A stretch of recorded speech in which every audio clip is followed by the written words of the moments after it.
The function of the mind is to create coherence between what we believe and the reality that we experience. If you believe there's a threat, signals of threat released into the blood will prepare the cells to engage in a protection response. But the problem is this: maybe there was no real threat. The cells don't know whether it's real or not because the cells only respond to the chemicals. They don't see the real environment.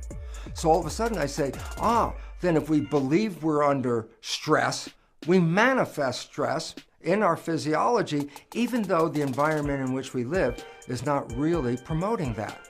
So all of a sudden we start to see that our thoughts, whether they're right or they're wrong, are actually changing our biology. Now, this idea of thoughts controlling our life is not new. 2,500 years ago, the Buddha said, what we think, we become. And in fact, that is exactly the story of epigenetics today. Epigenetics is saying what you're thinking is translated into chemistry, which will determine what you will become. So, 2,500 years later, Buddha is right, but now we know the mechanism. Signal plus protein equals behavior. Now I say, when the behavior is not supporting us, then we can say, we are expressing a dis-ease. Now, in this equation, I say, well, what can be responsible? What can cause a disease?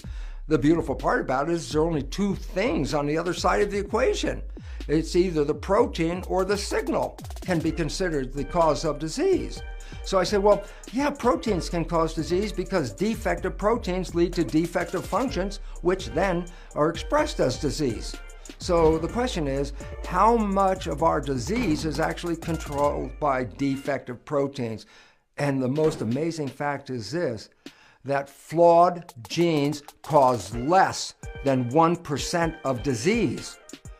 So when we go back to our chart and I say, proteins can contribute to disease, and I say, well, they can contribute because defective proteins as a result of mutations or alterations of our genome then will mislead the fate of the cells, and in that case, cells out of harmony with the world express disease. Now we're down to a very simple understanding. If only 1% of disease is related to proteins, going back to the chart says, well then, the other cause of disease must be some alteration in the signal. So I say, the signal can cause up to 90% or more of disease that we experience on the planet. I say, well, how can the signal interfere with health? And I say, number one, if you experience trauma, let's say you're in an accident and you twist your spine and you interfere with the flow of information from the nervous system to the cells, then the alteration of that interference of communication could lead to a misunderstanding by the responding cells. So what's really going on because the signals are altered? So trauma can cause disease by interfering with the propagation of the signals from the brain to the cells.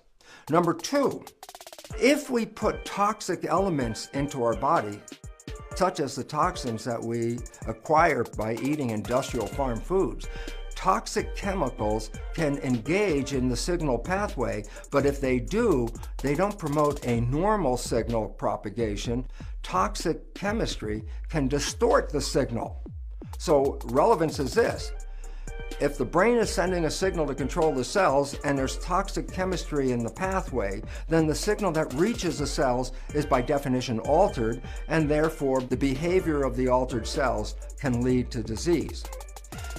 Thirdly, and perhaps the most important cause of disease influencing the signal, is really nothing wrong with the body at all.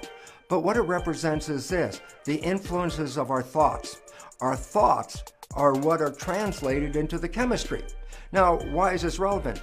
If we have a disease due to thought, it's not because the body is defective, it's because the signal is inappropriate.